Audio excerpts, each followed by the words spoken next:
Welcome back into the Sports Source. This segment of our program brought to you by Tennova Healthcare. Don't know if you saw it this week, but the SEC announced that in honor of Mike Slive, who's battling prostate cancer, each league school will designate one game this season for prostate cancer awareness. That's a great thing. Did you know the risk of prostate cancer in men is greater than the risk of breast cancer in women? It is a very common disease. And folks, if you do a little research for yourself, at Tennova.com, you're going to feel a lot better. You're going to know what the situation is. You're going to know when you need to go see a doctor, when you need to start talking about PSA tests. And if you do wind up having to face the prostate cancer, Tennova is the group that I've worked with, my father worked with. I know a lot of people who've used Tennova. That's exactly what you need to do. They are the best. Tennova.com to learn more. All right. SEC Media Day predictions. Let's go ahead and quickly put some of these things up on the screen for you. All right, as we mentioned earlier in the show, Tennessee picked second in the East. There were 4 volunteers who made the All-SEC team. Kurt Maggitt, the only first-team member. He was on defensive course. Derek Barnett, Cam Sutton, both on defense. Second team, Josh Dobbs was your third-string quarterback, the only offensive player to make the All-SEC team. Here's the weirdness. Alabama was picked first in the West. Georgia was picked first in the East. And then somehow, when you combine all the votes, Auburn was picked to win the title overall, which of course would be technically impossible if they don't win the West. Anyway, so much for the predictions there. Missouri picked for third in the East, 0 players on the first or second team. The last 2 years they have gone 14-2 in the SEC, and they still gets no respect whatsoever. What stood out to you? If you got something else, you could throw it out there, but anything on that list stand out to anybody here? Yeah, Missouri. I think that's the one that just jumps out at me. If Missouri had lost every starter, I would have voted them first until they don't. It's like everybody who this year expects Tennessee to beat Missouri. Until Tennessee beats them, yeah. I don't expect they will. The Missouri thing stuck out to me. I'll save my second one for someone else. Okay.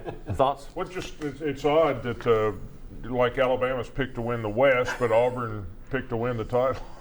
Yeah. I mean, it almost sounds like you're going to a 4-team playoff there because you've got 3 teams. So that, and I still don't quite understand that. I mean, I know there's some reasoning for it and you can explain it, but how do you write the headline for that?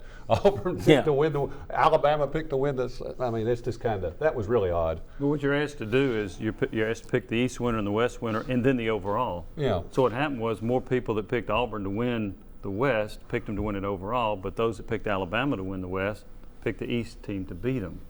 That's how you ended up with that goofy thing. And I don't think that's ever happened before. And they ought to change it before they ought next to season. change that right away. It doesn't make much sense. Let me ask you this. Tennessee got 4 players on the All-SEC team. I think only Georgia had more in the East Division. But at the same time, it's only 4 players for a team that is picked for second in the East that everybody says, oh, they're the sleeper team. My question, 4 players on the All-SEC team. Sign of progress or reason for motivation? I think is Missouri, Butch Jones going to be able to use that as motivation? I think Missouri is the reason for motivation. Gary I think Pinkel's going to love it. Yeah. But I think 4. That sounds about right to me, to tell you the truth. Sign of progress. Yeah, it's a sign of progress. Pinkel said he doesn't read the paper. He had no idea what they were picked, but his players somehow knew. Yeah. There were 2 players from Tennessee I thought you could argue that should have been on there somewhere: Jalen Hurd and Jalen Reese-Maybin. Other than that, I had no issue with where Tennessee players were put. You look at the talent at those positions in the SEC, and it's tough. And plus, Yeah. I mean, here we're going into the 3rd year now of or 4th year of you got 14 teams instead of 12. It's harder to you're not going to have as many guys. There's more schools to pick teams from, even though nobody picks one from Missouri. But I can go back to the other point I was going to make. Well, let me first finish that and just say, yes, it's progress, but I guarantee you the coaches will use it as motivation. Your second and I was point. going to say Barnett should have been a first-team player.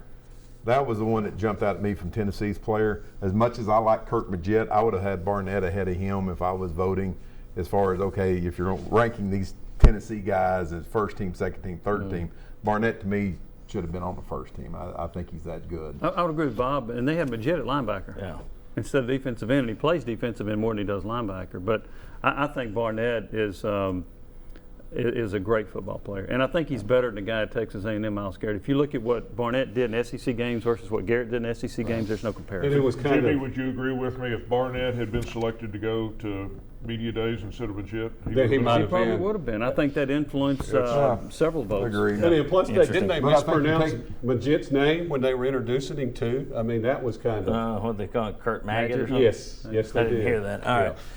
Guys, when we come back, everyone says Tennessee should compete in the East. I want to define compete. That seems like a goal line that could be moved from person to person. What does compete in the East mean? Come on back on the Sports Source.